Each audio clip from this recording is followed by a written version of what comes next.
Hello, everybody, and welcome to Norm, the Cheers podcast, where Tookie Kavanaugh just learned Bob Lobel was in this episode.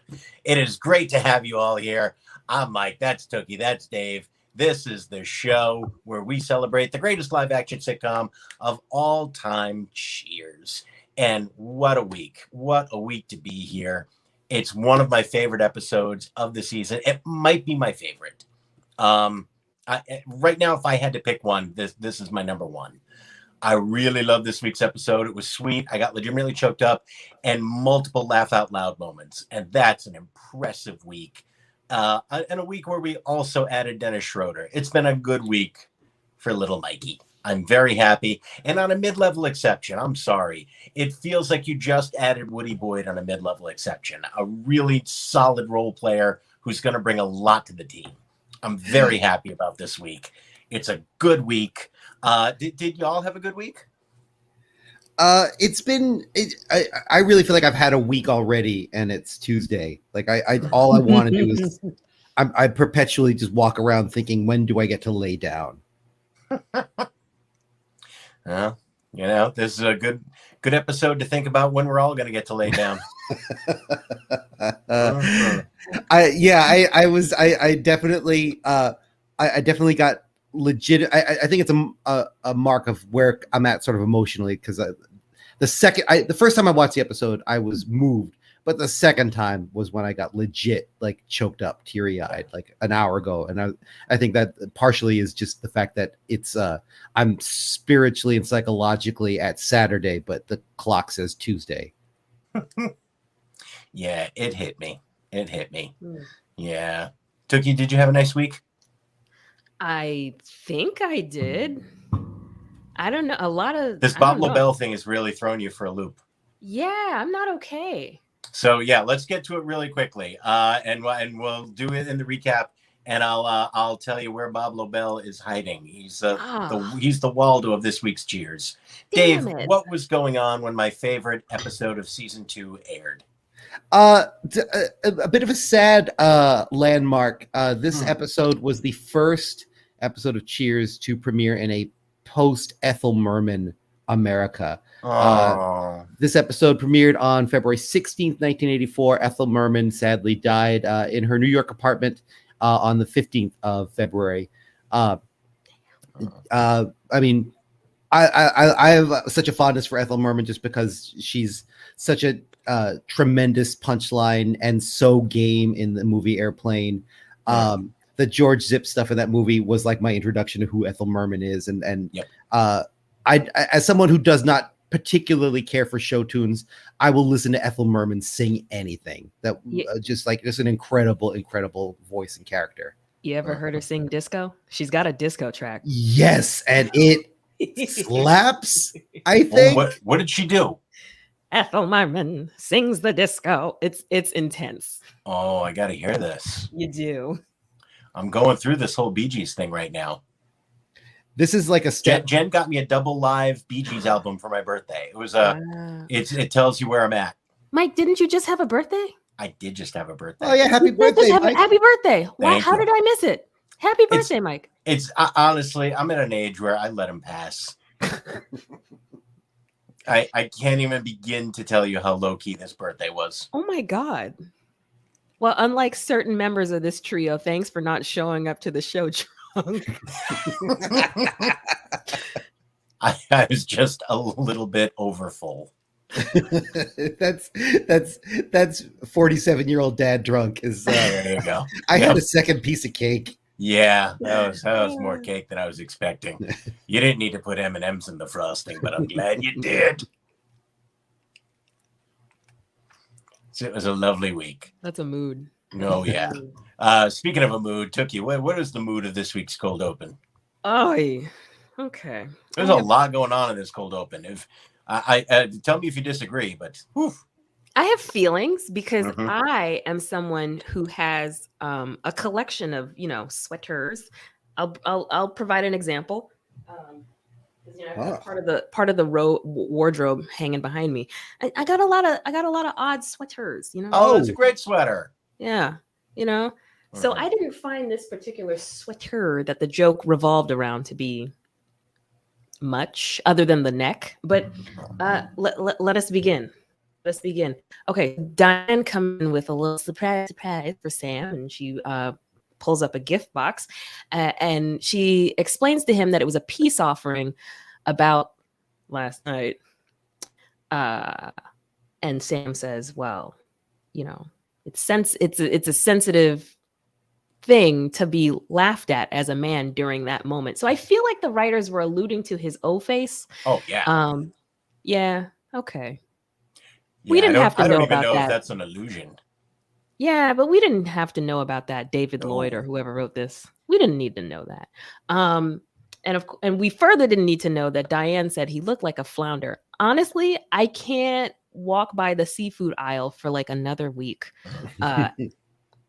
Like honestly, flounder from Little Mermaid is ruined for me for the moment. For the moment. Yeah. For the moment. Maybe in a week or so I'll be over it, but right now just Don't rush back into it. Yeah, no. No. And so Diane further explains to Sam that the sweater that she got him, he's like, "Oh, it's a sweater. Okay." And she says it is Icelandic snowflake rag wool, making it sound very, very fancy. And she insists that he tries it on. So he goes into the office, and that's where it's revealed that it's a spite gift, because those are fun. And as he's putting it on in the office with the door closed, she instructs everybody at the bar to not make a single peep, not a single laugh. And of course, in reassuring Sam, she says if anybody laughs at him, it's because he's exhibiting his insecurity and lack of taste. So she tells the bar patrons not a smirk. Sam comes out, and no one gives a crap. No one even cares. The sweater is fugly, as the kids say. And of course, Diane bursts out laughing. No one else. Cut to credits. It was a weird one. It was a weird one. Yes. A few things and a question for you. Okay. I have a couple of very Tookie specific questions this week. Okay. As the most fashionable of the three of us, damning with faint praise, and as someone who's clearly or just recently professed their love of sweaters, yeah. As you look at that sweater, whatever you think of the design, wasn't the neck supposed to be rolled down? Yes. Like, isn't this clearly like wear it correctly and it's not that bad? Yes. Yeah. And that's why I say this as someone who has an infamous crab sweater. It's a sweater with a bunch of crabs on it. And it's like, I don't think this sweater would have been all that bad if he wore it correctly. No. Then I think it's just a winter sweater. Like, honestly, there are sweaters Sam wears in seasons 7 through 11, much worse than that if he just fixed the neck. Yeah, if he's wearing that sweater in Stowe in the last episode, like, he's fine. He's gonna look fine in the lodge with that. Yep. And I get it. Like, it's fine. It serves its purpose. But it's another moment of the other thing about this cold open that struck me is like, I love this episode. I feel like they make Diane mean again in this weird way. It's like, oh, hold on, the white people outside are partying. Huh? White people love to party in front of windows. Yeah. Like, man, white people are the worst. It's just like they think it's an IKEA. Okay, I don't know if I should share this or not. We had a very funny moment with my son today. Okay. So my son, if people don't know, my son is biracial. He is half Chinese, half me. And so I was at camp and we're waiting for him to go in, and they were talking about how some of the kids who were waiting to go in were going to his Lego camp and some were going to a different one. And I was like, oh, okay. Do you know any of those kids that are in your camp? And he points at one of the kids and he says, the white boy. I am so proud of him. Okay, that's the thing. I didn't know how to feel. I was like, if my wife had said that, I'd be like, oh yeah, no problem. Like if Tookie were there and she was like, the white boy, I'd be like, oh yeah, that's the one. Like, I don't know if it's okay for him to say it, but it felt more wrong for me to point it out. And so I was like, all right. Let him have this. Let The him white have boy. this. Yeah. Okay. All Let him right. have Yeah. it. I Yeah, that's wasn't it. sure Yeah. where that was on the etiquette line. Yeah. No. I'm proud. Please let him know I am proud of him. All right. I will jot that down. It Proud of really did feel like, I guess that's okay for you, pal. Yeah. All right. The white boy. Oh yeah. Oh And yeah. he was maybe the whitest boy, if I can quote Rick Jenkins for a moment. He was like blonde and like he looked like you're going to be Jim Gaffigan one day. I mean, really, yeah. Translucent. Okay. Yeah. Ooh. It was there. Yep. Okay. Yeah, no, the kid earned it and Kyle was in the right. So excellent. All right. I think I'm in favor of calling out whiteness at an early age. I think it's important. It's a life All skill. right. Before we leave the cold open too, this my 80s moment of the week was in this cold open. Oh. Which was Diane just happily lighting a customer's cigarette as Sam was entering the bar. Oh yeah. Like just because Diane's such a non-smoker and just like, this is part of the world. Flick my bick. Yeah, it was very 80s. What? Your what? Flick your bick. Oh, I'm dating myself here. So there used to be. It sounds lewd. I don't like it. It was sort of. It kind of was meant to sound a little bit lewd in the take. Okay. So before movies started back in the 80s, there used to be this little PSA with these two lighters having a conversation. It's like, hey, you want to flick my bick? It's like, no, you don't flick your bick in the movie theater. What? It was like sponsored by Bic and just reminding people you couldn't smoke in the movies anymore because that was new. Dave, do you remember this at all? Yes, vaguely, but yes. I mean, I remember people smoking on airplanes. Yeah. Oh yeah. I mean, that was in Midnight Run, 1987. Yeah, they talked about smoking or non-smoking. Yeah. I mean, okay. In all fairness, I'm finally at the age where I'm starting to understand some of my parents' music. Right. Mm-hmm. It's finally starting to click. Mm-hmm. Like today I know what a weird song to have on repeat, but I'm obsessed. The musician, the child of a musician in me is obsessed with some of the chord progressions in Between the Sheets by the Isley Brothers. You're like, okay. I like that. I was waiting for more. I like that song. No, but there's a part. Isley Brothers very much. Yeah, there's a part of I don't know song. music well enough to really understand a chord progression. Like Dave, That's Dave fine. hears that and he knows exactly what you're talking about. Like, yeah. I feel like I get the general idea of what that would be, but I can't claim to know specifically. It's okay. It's okay. The part that everybody knows that was sampled by Notorious B.I.G., that's like the body of the song. Mm-hmm. But there's sort of a bridge and it just goes so hard. Like oh my God. It's so good. We need to post that to the Facebook page when this is all over. Post a link to that. People need to hear what that is. And it's so good. And just on the off chance that none of our viewers know the Isley Brothers, because that's a tragedy. So yeah, that'd be terrible. It finally clicked for Trevor. I mean, we gotta help. Yeah. No, I was telling Trevor about it, and I was like, no, it's the guys who sing "You Make Me Want to Shout." Nice. Yeah. All right, let's get into this full episode because I absolutely adored it. It is during a season of a lot of ups and downs. This episode reminded me what was so special about Cheers when everything was working. Laugh out loud moments, genuine emotion and sadness and joy and redemption and connection between everybody. You understood what everybody meant to each other and who they were. Like, there's just a lot going on. Really quickly, there's a B story that doesn't mean anything this week. Vera's out of town and Norm's like sort of not totally sure how he feels about it. Cliff is like, oh yeah, speaking of inanimate objects, you should try on Norm. After Carla does a weird Fonzie moment where she threatens the TV into working that Bob Lobel is watching. So Bob Lobel, sportscaster forever in the Boston area. And he was playing customer number one who talks about how the TV is not working. So that was him? Bob Lobel. Yep. I'm only accustomed to a certain face of Bob Lobel. Yep. That was young Bob Lobel. Yes. That was 40 Baby years Bell, ago, yeah. Bob Lobel. Yep. So he's watching it. Yeah. And that was a very 80s moment too, which could have been there, which is a character can be cool enough to just use magic. That was a very 80s sitcom thing. Actually, 70s. That's when it started, was the Fonz in the 70s. So, yeah. Yeah, apparently, Of course, if you're 60s, Italian, there were actual.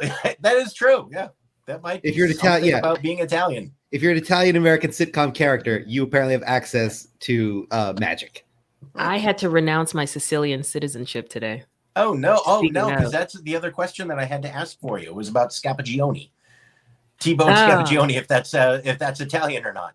You know, I'm only an honorary Italian. What happened to your? Why do you have to renounce? What happened? Oh, because the governor of New York resigned.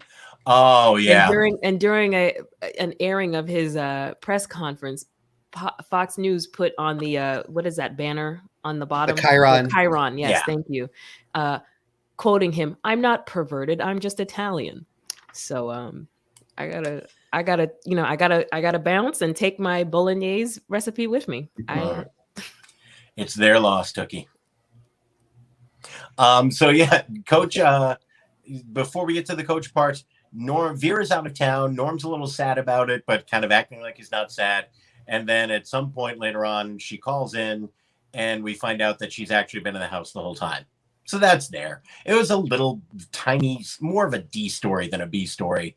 And it was just there. I think they just added it to give Cliff and Norm something to do and talk about instead, because they were reacting to everybody, but they didn't have quite enough to do. So we're going to write this little thing in for Norm and Cliff. And you know what? It was fine for what it was. I enjoyed it. I laughed. I learned a little something about Vera and Norm. And you kind of understand why Vera is okay with a lot of this, because if that's how Vera reacted to it, it's like, all right, they understand their marriage. I felt a little bit better about it. I enjoyed seeing Sam talk to Vera for what we assume is the first time. That was kind of cool. That was fun. That was fun. All right, the A story. Coach buries a grudge here in season 2, episode 19. We find out that Coach's best friend from baseball, T-Bone Scappagione, has died. And they talk about how sad it is. They played together. They coached together all through the minors. His roots are in Boston. He's represented by a cutout of the great Jimmy Fox. Kind of random. Like they could have used somebody not quite so recognizable and famous, but I guess most people didn't care about that. I'm maybe assuming more people know what Jimmy Fox looks like than they actually do. I feel like I'm somebody who like knows what a lot of old baseball players look like, and I didn't immediately recognize Jimmy Fox, but it did send me down the rabbit hole of saying like, who was that? And it was pretty obvious. It seemed like it was a fairly easy question to answer. It probably was. And, at the time, though, no Google, probably tough to find that out. You had to be more of a hardcore fan. But that was Jimmy Fox. So T-Bone Scappagione died. Coach has to go out to Phoenix. We find out that Sam did not like T-Bone for some reason. We don't find out until later why. Apparently, one time when Coach was gone, T-Bone made a pass at Angela, Coach's wife. She would have none of it because she was a damn saint. And Sam, to his credit, never forgave this guy for doing that. A womanizer, he's an alcoholic. He behaved poorly, but he knew that there's a morality to Sam that comes through here where he says, all right, that is not okay. He said, I never made a pass at any of my friends' wives. And then, of course, I had to say, well, most of my friends' wives are uggos, whatever. But that was Trevor's joke of the week. Oh, was it?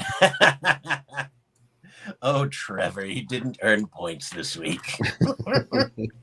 But yeah, so that was there. It was very Sam. Coach overhears it. He's absolutely crushed that his friend betrayed him, which led to one of his friends coming in for memorial service and one of the best exchanges you're going to have ever between him and his friend. All of them come in. There's a wonderful moment in the office where Sam tries to be T-Bone so that Coach can talk to him and understand where he's coming from. That is also really beautifully framed with Diane in the background. I really, really love that shot. Coach can't forgive him. He goes out. He's going to tell everybody just what an awful man he is. And then when he's looking at the cutout, can't bring himself to do it, finds forgiveness.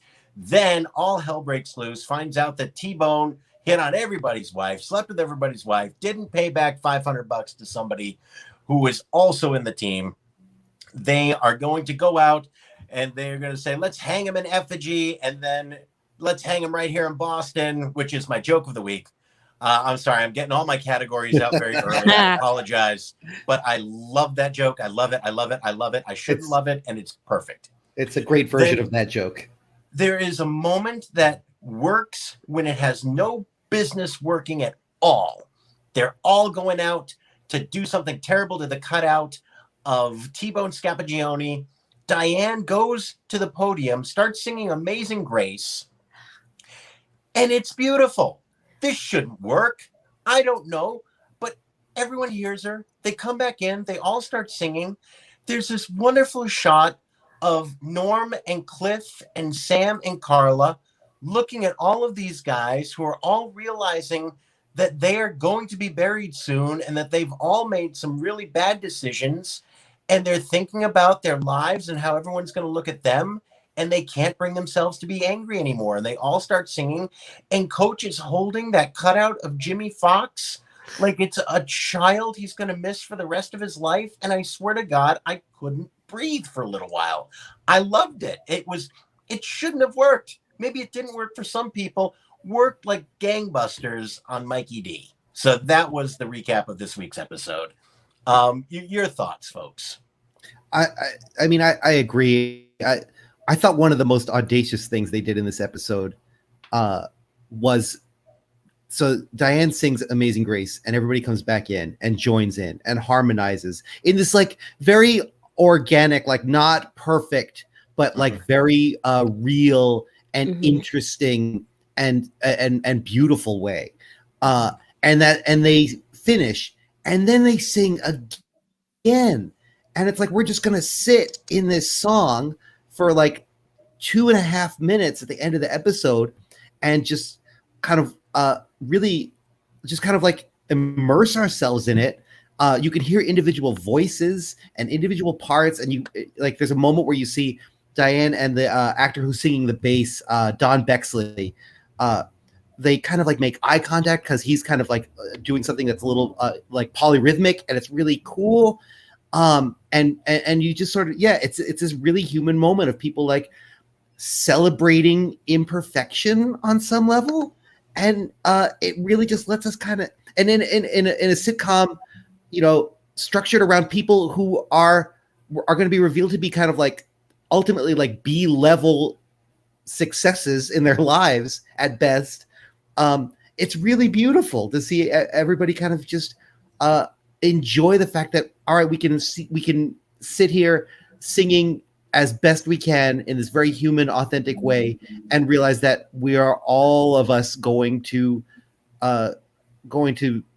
eventually leave this mortal coil, and what we have is right in front of us. It's a really beautiful, audacious moment. I agree. Mm-hmm.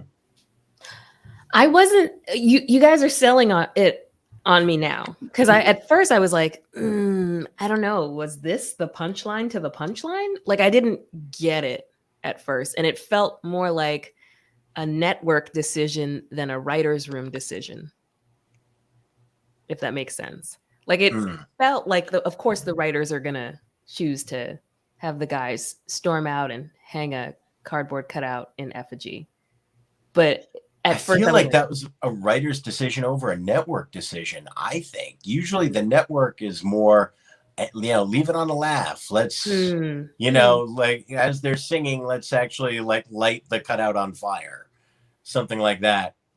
And I feel like because it was the main core creating this week's episode, I checked on IMDb.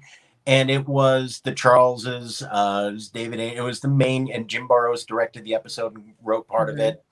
So I feel like it was, all right, this is the core Cheers group saying this is who these people are.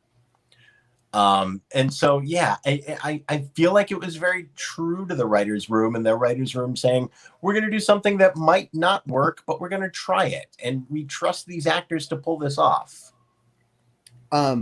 And I think it earned it especially in the sense that, like, as we talked about Sam being this sort of Lothario figure who can probably see himself on some level in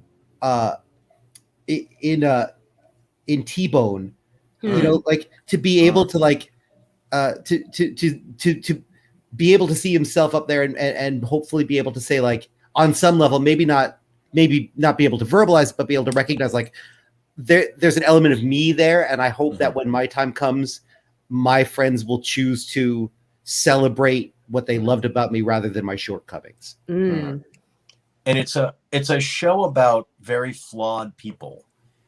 And in an episode where we see Norm being a poor husband, where we know Carla is mean to people. When they do the bit between Diane and Coach, where she's helping him with the eulogy, and he's bringing up these memories that are actually bad, and talks about he would make fun of people and everyone would laugh, and she talks about his wit. And it's like, he would ride people until they cried. She said he's a spiteful, hateful man. And that's very Carla, where it's like they hear so much of the things that T-Bone is being hated for. The $500 that he never paid back. There's the mud. That's a callback to Norm needing the money from Cliff. And did he ever pay that money back? Like, all of these T-Bone flaws are represented in the people who are looking at these guys singing and remembering him and feeling that connection to forgiveness and, loving imperfect people in a perfect way. It was really, it really felt very dangerous and earned. And I loved it for that. You're selling me on it. Yeah. No, I was confused by that choice at first. I mean, I agree. Tonally, it's really weird. Like, I spent the whole first watch of it, like, waiting for the topper joke, waiting for like them to set the thing on fire, waiting for like the group decision to be like, and now let's throw him in the river, and then to not was really weird. And but like, again, just like a nice, like, I appreciated being left dangling a little bit. And if Coach wasn't the center of it, I think that's what would have happened. But Coach, being the emotional purity of this show, lets them have that moment. And it's a moment that wouldn't happen after Coach left the show. Yeah. These moments didn't happen after he left. Even when Shelley Long was still there, when Nick Colasanto wasn't there anymore, they didn't have that ending. The closest they came was when Diane left the series for good. And that was sad, but in a different way. I mean, it was a goodbye to a character. We're just a 19th out of 22 episodes, and we're going to have this moment very much like Coach's daughter, where it's like, look, this is how we are ending this. We're having this really heartfelt moment. It was really great. Yeah, I think I agree with you, Mike. There's really only a couple of TV actors that can look at a cardboard cutout of Jimmy Fox and make you feel something. And I don't think it's like, I think like what Cheers becomes later on is this real celebration of craft in a lot of ways, but it does like get shallower in some ways. Yes, agreed. And pulling off the craft is still hugely admirable. Oh yeah. I mean, I do love those later seasons, but for different reasons. I mean, like the Tom Skerritt like farce thing is genius. Like it's carrying Richman across the lawn in his pajamas. Unbelievable. Yep. But it's not. It will never have the depth of this or Coach's daughter or anything that Nicholas Colasanto has. It's just something that actor has that very few actors on TV possess and or are allowed to display. And he's given like free reign, I think, in these few seasons. And you understand why they were willing to take the risks that they were with him as a professional. There was another story in the IMDb thing where they said it was something from this episode, and I think that might be wrong. But there was a quote. The quote, "It's like he's still here." Mm-hmm. And I'm not sure if this was that episode because I missed it both times. I did a deep dive into it, but Coach had to write down. Nick Colasanto had to write down his lines in a lot of places because he had a hard time remembering it. His health just wasn't great, and he got very tired, and it was hard for him to focus. So in a lot of places, he had to write down his lines, and they saved that step where he wrote down that line. And they talked about how, he would have to miss an episode later on. And the reason you deal with all of that and knowing that you're probably not going to have this actor for the whole run of what you are hoping is a successful series. You can't imagine you're getting Nick Colasanto for 100 episodes. But what he could do and what he did so well was so rare that you're saying, I'm going to take this for as long as I get it. I don't know how long I'm getting this. And I know he's going to go up on lines. And I know it's not always going to be perfect. But what he does is so special. We're just going to risk it. And we're going to take as much of this as we can get. And once he was gone, that was gone from the show. And they replaced it with more jokes, with more craft, with more, and it all works, like I just said, but it's different. And I'm trying to treasure these Coach moments while we have them, because I know we only get them a little while longer. Mm-hmm. Yeah. Yeah, in a funny way, it reminds me of in a very different way, but it reminds me a little bit of Tracy Morgan on 30 Rock, and I remember Tina Fey talking about, that they knew that Tracy Morgan was going to be in some ways like challenging to work with, but the decision was made because that performer is going to bring something that you're not going to find anywhere else. The decision was made very early on to say, like, we need to like bend with this and allow this performer to do what they do. Obviously, he was thankfully healthy for the whole run of the episode and still continues to do some pretty interesting stuff. But it just reminded me a little bit of that idea, like when you see something that absolutely communicates on the small screen in such a profound way, you kind of have to bend around it. And I mean, it's been that way all throughout, in a lot of different fields, but certainly in Hollywood. I mean, there's the famous story about Marilyn Monroe where she was doing Some Like It Hot and just kept screwing up. And, Tony Curtis and Jack Lemmon were getting annoyed. And the director said, look, I could bring my mom in here and she'd hit her mark and she'd learn all of her lines. Who the hell wants to look at my mom? It's Marilyn Monroe is special, and you're going to put up with it because whenever she's on screen, everybody is looking. And I mean, Richard Pryor, when he was making movies in the 70s, they could barely get him insured, but he was Richard Pryor and he was magic. Oh, it was that bad? Oh yeah. He lit himself on fire. Well, I mean, yes, but I mean, he had heart attacks. He had drug problems. He was on fire. And it was really hard to get him. I mean, that was one of the reasons that he wrote on Blazing Saddles, but Cleavon Little starred in it, was because the studio was saying, I don't know that he's going to live through the production.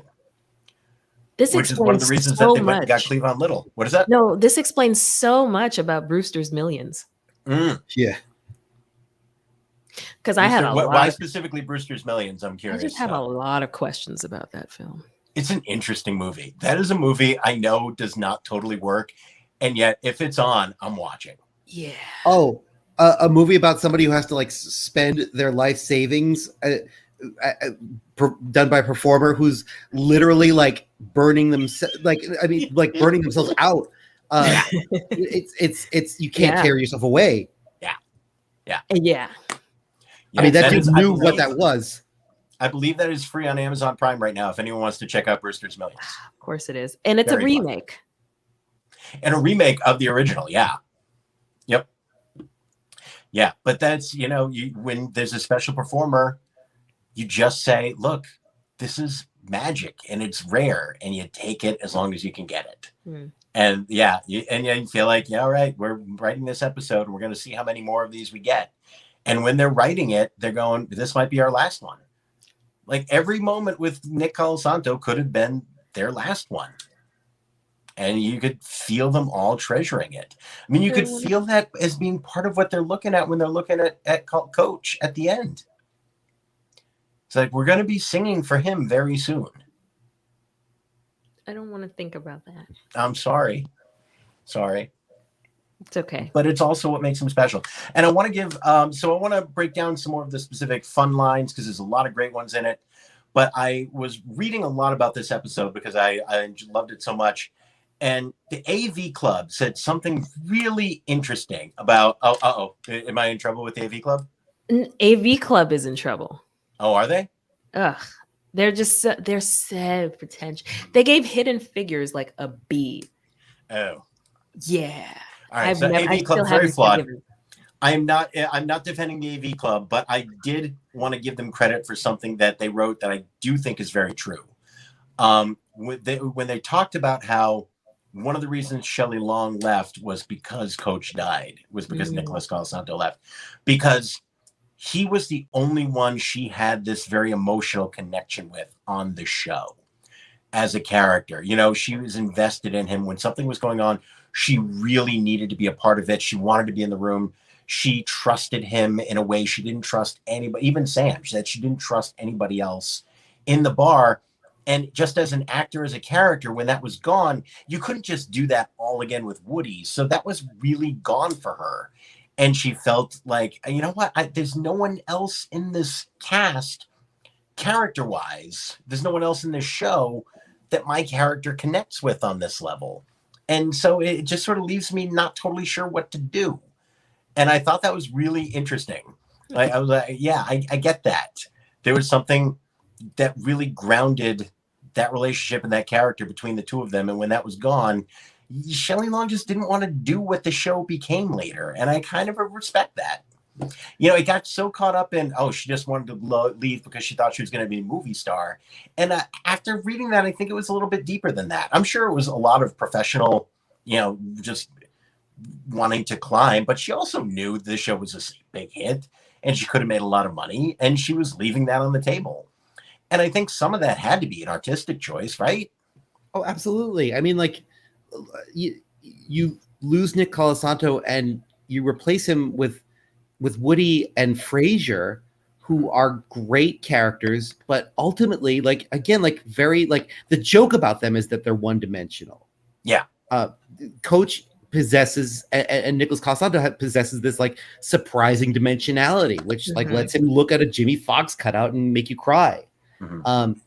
You know, Kelsey Grammer can't do that. And, you know, if she's going to be paired with Kelsey Grammer, it's going to be for comic effect, and they're going to be making fun of her, as opposed to like her being able to be nurturing and warm and show that side of Diane, which she does in this episode. Yeah. And Kelsey Grammer has loved to tell the story of how after Frasier and Diane break up, Shelley Long kept saying, so when are we going to get rid of the Frasier character? Like, it's time to get rid of the Frasier character. And he loves telling that story. And I kind of look at it and I go, I get why she felt that way, though. This is just another character whose main objective was hating Diane after they broke up. Like, that was his main character's motivation. So there's a part of me that's going, I don't blame her for going, hey, maybe we don't need a fifth character who hates me. What about that? Yeah. But let's talk about some of the fun stuff in this week's episode. Let's break down some categories, because I've already delved into mine a little bit. Sorry about that. We're going to cover the categories, and then we're just going to chew on a little bit more of the bone here. Joke of the week. I've already done. I'm sorry I stole it, but I had to. I usually wait and go third, and then a bunch of my jokes get taken. And I was like, I want this one this week. Let's burn him in effigy. The hell with that. Let's burn him right here in Boston. So simple, so obvious in a way. And I roared each time. I love it. Love that joke. I'll go with the one before it, because I think it also dovetails into a beautiful piece of writing. When he can't bring himself to call what's his face a son of a bitch. T-Bone Scappagione, So he stops himself from calling T-Bone twice. He calls him a son of a, and then he says T-Bone Scappagione was a son of an immigrant, and like most immigrants, he was a human being, which like sits for a minute, because you realize he's not gonna like shit on his friend, and then the joke hits, and then that thought continues into how important it is for, you know, how human beings make mistakes and how it's important for human beings to forgive other human beings. It's just perfect and economical, and it's this great joke that sits in the middle of it that actually leads to a thought that lands, and it's really one of my 2 or 3 favorite moments in this whole season. is that eulogy. It's just wonderful. So that's my joke of the week. Yeah. My joke of the week, I think, is more or less as much as I can't stand her. I'm lamenting the fact that we're just not getting a lot of Carla. We haven't been getting a lot of Carla in the past couple episodes. And so my joke of the week was her little back and forth with Diane at one point. I forget the exact quip that Carla makes. But Diane retorts with, yeah, how would we manage without Carla's wit? Carla, how do you manage without it? Great line. Yeah. Loved it. And I agree wholeheartely. Yeah, we need a little more Carla. Mm-hmm. Little Just more a little. Carla. Mm-hmm. And she does get a little more next week. She's kind of the devil on Norm's shoulder in next week's episode. So they write her a little bit something meatier next week. But yeah, all great jokes. Honorable mention. I should have written down the actor's name, but when he comes in, it's Coach had just learned that his wife was cheating on her. And his friend said, "Oh, did you hear about T-Bone? I just found out." Really? It was in all the papers. It was in the papers. Sure, there were pictures. There's pictures. And played so sincerely that misunderstanding. And it was just great. I really, really loved that moment. There were two interactions with Diane that like where the jokes were fine, but the punchline was Coach deciding that he was going to walk away from Diane. And those like killed me every single time. Like the first one I think was he says, he's talking about the funeral in Phoenix. He says, none of those people know why they really called him T-Bone. And Diane like sits down, like ready to talk to her friend. Like, well, why did they call him T-Bone? And he says, I don't know, Diane. I was hoping to find out. And he walks away and she's just like left there. And then like they repeat that same beat like later on. And it's just so funny. Like when Coach decides that an interaction is finished. Yeah. And he kind of like leaves the room, like crumbling in his wake. Good jokes of the week all around. Your 80s moment of the week. Whew, I have a couple. Oh, hit me. I have a couple. First one, seeing static and snow on the TV. Oh, good call. I was like, wow, that is of a time. I haven't seen snow like that in years. Mikhail actually playing. Another 80s moment. Oh, that was true and hurtful for Dave. You scored on a couple of levels there. I'm sorry. No, you know what? Better that he's catching an inbounds pass than sitting at a rally. Yeah. Yeah. So that's number 2. Number 3, at one point after the first commercial break, there is a man in a powder blue Adidas tracksuit leaning on the back wall. My God, what a piece of apparel.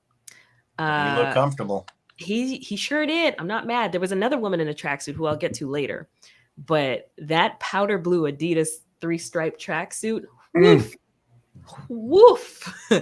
So there's that. Norm referring to the toilet as the John. I feel like that, that's only a specific kind of person who calls a toilet a John. And then a fungo, when the guys are all cussing out T-Bone. What is a fungo? A fungo bat. Okay. It's like a different weight bat that's used for infield practice. Okay. So it's a piece of equipment. I thought they were calling him a fungo, and I was like, that is. But it also is kind of a name that, but yeah, so they use that, and they also will call somebody a fungo. Gotcha. Okay, I wasn't sure. I was like, this feels like I should call the ACLU. No, that is a bat. Okay. A fungo bat, yeah. So yeah, stacked with 80s moments. Nice. I'm glad I could alleviate your fungo fears. Thank you. I know I did have that moment. I was like, wait, I know what that is. I know what that's fine. Because yeah, when a bunch of old white dudes start calling somebody something, it's very easy to get nervous. Yeah. Dave, your 80s moment. I had 2. The little one was Sam putting Vera on hold by going like this and then talking. So Vera heard every word. Yeah. Because the man's got excellent chest resonance. But I got to go with Lobel as my number one 80s moment. Like that dude was ubiquitous in my coming of age as a New England sports fan, and I'm glad he's still with us. But man, I was confused why they didn't find a way to have him play Bob Lobel sportscaster as opposed to customer number one. But it's always a treat to see Bob Lobel. Mm-hmm. Nice. Boston legend. I think Bob Lobel was one of those guys where it's like, look, there's no way to really work you into, to work a sportscast into this. And you're not famous enough for you to be a guest star. You're, the local sports, 11 o'clock sports anchor in Boston. So outside of that region, no one's going to know who you are. But it would be really a nice, fun little moment for everybody in New England if you are customer number one looking at the basketball game. So you're saying he's no Tip O'Neill? Exactly. Okay. He's very much not Tip O'Neill. All right. Nor is he Gary Hart. I Googled like crazy, like trying to figure out the story of how Bob Lobel ended up on Cheers, and I cannot, for the life of me, figure out like who knew who to get Bob Lobel a walk on. Bob Lobel, like he's a local celebrity, but I also feel like he should be approachable enough that we should somehow be able to get that question to him. Doesn't it seem like between the three of us, one of us should know someone who can get that question to Bob Lobel? Yes. Like, how did that come about? Did you get in touch with them? Did they get in touch with you? Were you on vacation in Hollywood? And like one of the writers like, hey, we need a guy to say this. That would be fun if it was you. Or was he maybe like in an earlier episode as Bob Lobel and they had to cut him? So he said, oh, I feel bad for you. Yeah, you be customer number one here. Yeah, Bob Lobel, just let us know. That's all. We won't bother you. We're not going to ask you questions about weed legalization or anything. We just want to know what the chain of events was where you ended up on Cheers. And if you want to talk about like like Todd Benzinger or something, I won't stop you. Underrated Todd Benzinger. All right, Tookie, how white was this week's episode? I'm back to a state of concern. Not just because there were people of color in the episode, one of whom had lines, and at the end who had $500 essentially stolen from him by T-Bone. But at one point, I think during the third act leading up to the memorial service, there was a woman at the back end of the bar where the TV is, leaning on the wall, leaning on that ledge where you put your drinks, and she had on a green and navy blue situation of a tracksuit. And talking to her was a very tall man with a fro. Like, what the hell was that fro? I was like, what? He looked like a deleted character from the Fat Albert Gang. You know what I mean? Like, it just like, it was very much, why are you here? And why is your fro here?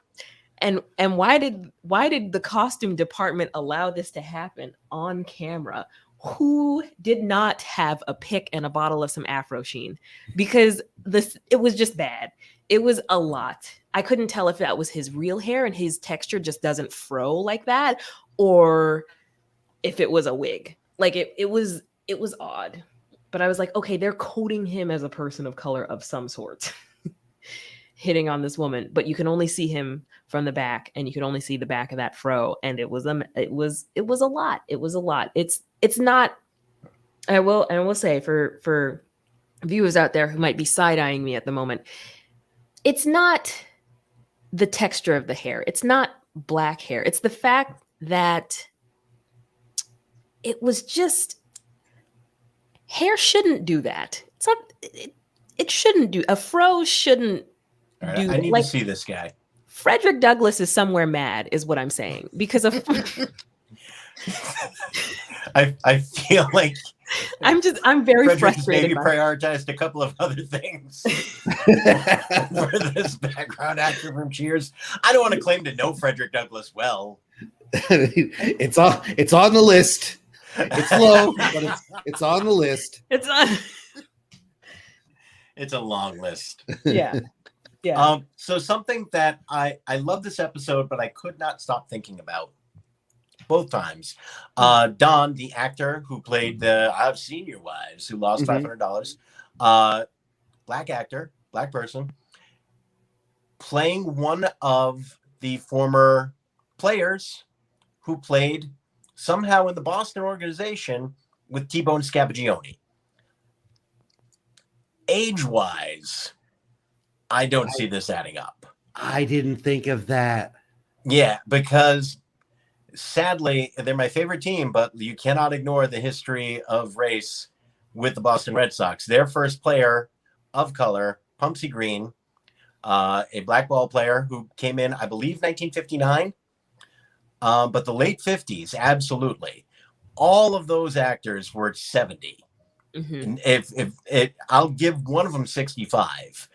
But 40 years before that, no one in the Boston organization in 1944 was anything but Snow White. So, yeah, I mean, I guess part of me is glad that Cheers got, put that man in a role and gave him great lines. And I like that he got a job. But just knowing the history of Boston sports, I noticed that and it stuck out for me both times I watched. Yeah, the math wasn't mathing on that part. I agree with you there. Yeah. Tom Yawkey would not have it. Ugh. I'm sorry. And the obnoxious Boston sports writers who spent 50 years talking about a Babe Ruth curse instead of, hey, we just decided not to sign all the best players in baseball between 1945 and 1975. We're fine. We're okay. We're okay without Willie Mays. We got to dig the piano up from the lake in Sudbury and not sign Willie McGee. That's what we have to do. Okay. Anyway. I guess credit to Cheers for like trying to portray a better version of Boston than actually existed. Yeah, and that's why I don't want to bury Cheers on this, because on some level I'm glad that happened. And, at the time, I'm sure most of the viewers would not have been aware of that anachronism. But yeah, watching it now, I was. That never crossed my mind, and I'm shocked. But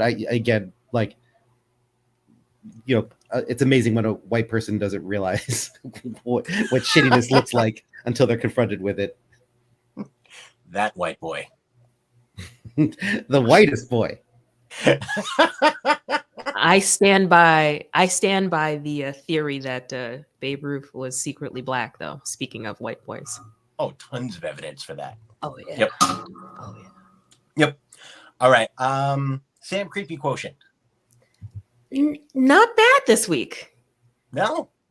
The only creepy thing was actually not his fault, was that we had to imagine him climaxing. And that was, he did not want that. That's the fault of the writers. Right. Well, I mean, technically everything Sam does is the fault of the writers. Yeah. But this is more the fault of Diane, bringing this conversation up and, continuing it. And judging the poor guy. What's he supposed to look like at that moment? Oh, Ted Danson is easy to look at, but I don't want to picture his O face. No one's got a good O face. No one. It's a very leveling moment for humanity. Yeah, it's like below, like south of the equator, it's the climax, but north of the equator, it's like your lowest point. Mm-hmm. Yep. That was how the whole 50 Shades of Grey blindfolding thing first originated. I don't want you to see this. Let's pretend this is sexy. And actually, it's just shame. My goal was to make Tookie make that face. So I'm so sad. That was Tookie's. So sad. That's Tookie's ooh face. That was exactly. Yeah. Oh. That's an I regret everything. I think Sam's score goes up a little bit because there is one moment while he's talking to Coach at the bar, and a female extra walks by the camera and you watch Sam's eyes follow her for a second before he snaps back, he gets an extra point and a half for that, just for that. I missed it. He's at a 6 for me this week, which is on the low end of what I typically give him, because also the exchange that Diane kind of said it. Diane kind of has to get over certain things and understand who she's dealing with. But when she brings up like being more forthcoming about the thought of a dalliance with her at some point, and he was like, "All right, I won't bring it up." Yeah, that was a weird little exchange that got thrown in there. Yeah.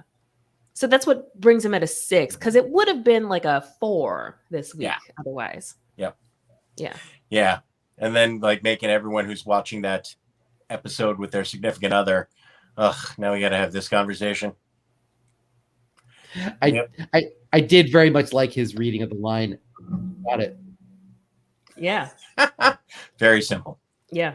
Yep. You could just read whatever you needed to read into that at that moment. Nice. I want to give a little love. I feel like we haven't talked about the office scene a lot. And I feel like there was a lot to like about that scene. There's a lot going on there. I've mentioned I really loved how that moment was framed with Coach and Sam right there and Diane in the background, but very much a part of it and an important part of it and observing and being the person who, spurred this exchange on between the two of them. And it was so funny when Coach is teaching Sam how to be T-Bone. And then they have this really heartfelt moment where Sam probably gets how T-Bone is feeling in a way because of who Sam is. Like, I haven't felt this. And that's the motivation that I'm looking for all the time. Yeah. And Coach feeling that and probably getting a little bit angry at T-Bone and at Sam when he responds. Just really funny and then becoming super honest and touching. And you get the anger from this character who's normally just pure love. It's just really, really, really well done. Short, nice scene there. And also, in that moment where Sam has to go get Diane. Yeah. Where it's like, look, this is my failing. And Diane is there for Coach and knows how to get in touch with Coach.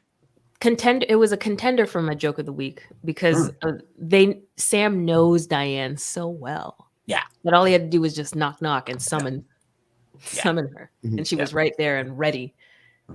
So contender for joke of the week. Yeah. Yep. Lots of good stuff in that scene. And you understand Sam and Diane a lot more there too.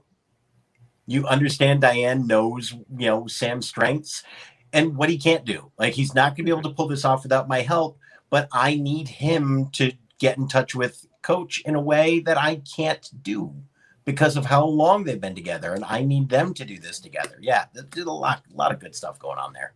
Yeah. I really, I loved the choice, the writing choice to have Coach not be able to let go of his anger.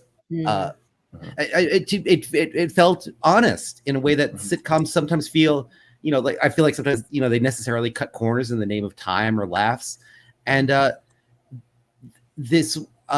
it was really interesting to see him come out of that room still fired up and still and ready to kind of take apart this person in a very public way.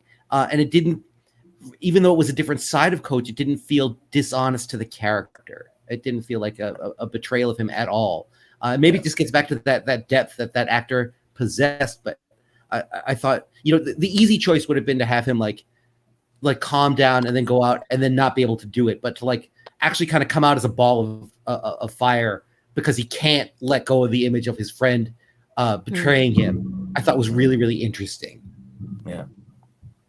This anger too felt more earnest than when he was raging all day at the little league team. Like, that's also angry Coach. Yeah. But it's a different kind of angry Coach. Like, you believe that he was like, I gotta be this raging. I gotta be. This was Led Tasso for fans of Ted Lasso. Yes. Before Led Tasso was a thing. So Coach was channeling an anger of sorts because he's never one to fake much. So he was channeling an anger of sorts. But this I think felt realer because there was hurt more than anything underneath the anger. There was like a visceral pain, you know? Yeah. That made it so much more human than cartoonish raging. Mm-hmm. Well, and it was also this rage he felt for what Angela had gone through, that having to keep that secret from him. Mm-hmm. And I think he was probably a little bit mad at her for not telling him, and he couldn't do that, and it just ramped up the anger at T-Bone. There's a lot going on there. Yeah, you could really kind of just see like the sort of whirlwind of stuff that was just caught up in this guy who doesn't have the expressive ability to process it. Like of course he's got to go through it. That's who he is. He's not a vocal processor. He's got to like experience it. And it's only like when he stands up in front of those men and looks at them and realizes he doesn't want to like tear down his friend in front of all of their sort of shared acquaintances that he makes a decision, like, you know, again, like kind of off text, but like inside of himself to forgive. Yeah, it's one of the things that makes him and Diane so great together is that she's processing everything externally and he's processing everything internally. Mm-hmm. Yeah, and they help translate for each other. Mm-hmm. Mm-hmm. Agreed. So, bravo, 219. Coach Buries a grudge. Any final thoughts? There was one extra that looked a lot like Greg Kite in the. Oh, Dave, you're frozen. Oh no. Background. Oh, Dave froze. Oh no. You're back. Oh no. You're good. You're good. Okay. Repeat. Okay. I was just saying there was an extra that looked a lot like Greg Kite in the background. Didn't a lot of them? Yeah. I mean, that's fair. Yeah, he had the stash. Anyone with that stash and hairdo is vaguely Greg Kite. Well. Yeah. All right. Put it in the books. My favorite episode of the season so far. Coach Buries a grudge. I really loved it.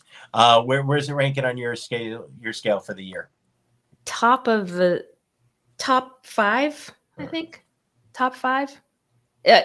Once I get a sense of the entire season, I think I'd be able to rank it more appropriately. But I did enjoy this watch. Nice. Yeah, this is a 2 or 3 for me. Yeah. Nice. I think it's probably going to stay 1 for me. I remember Norman's Conquest. There's funny stuff in it. I enjoy it. There's the 2-parter to wrap up the season.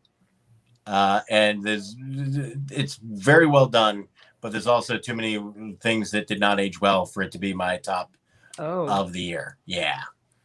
Okay. Yeah. So there you go. Okay. But there's some great stuff and an amazing Christopher Lloyd guest star coming up in the season finale, which I believe we decided to do the 2.5 hours. That's going to be 1 episode, right? The 2 parts of the season finale. And we'll just do it supersized. Yeah. All right. Anything to plug this week, folks? Thursday. Emily Raskowski is headlining, and I'm featuring at the Lyric Stage Company in Boston. That is fabulous. Oh my gosh, I did a play there. Yeah. Isn't that a great space? Beautiful space. What play? I did a play called Becky's New Car. Oh, okay. Yeah. This is the last play I did, actually, that was not Sheer Madness.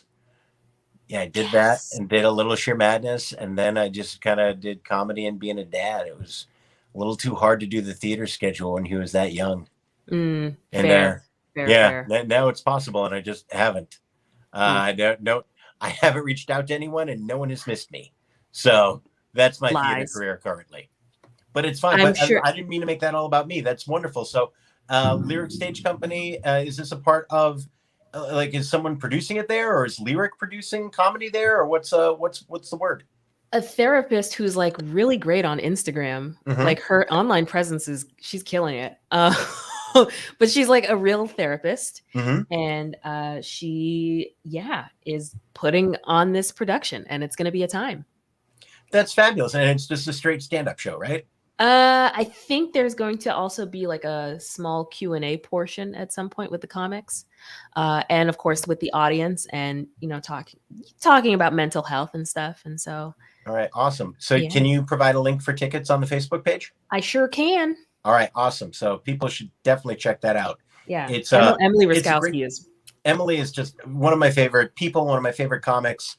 That's a great show. That's going to be a great show. If you've never seen Tookie live, that's a great way to see two great comics in a really cool space, in a cool part of the city too. That's right near Copley Square. Mm-hmm. There's amazing restaurants like right near there that it's great to support. You can take the T, just a block away from this theater.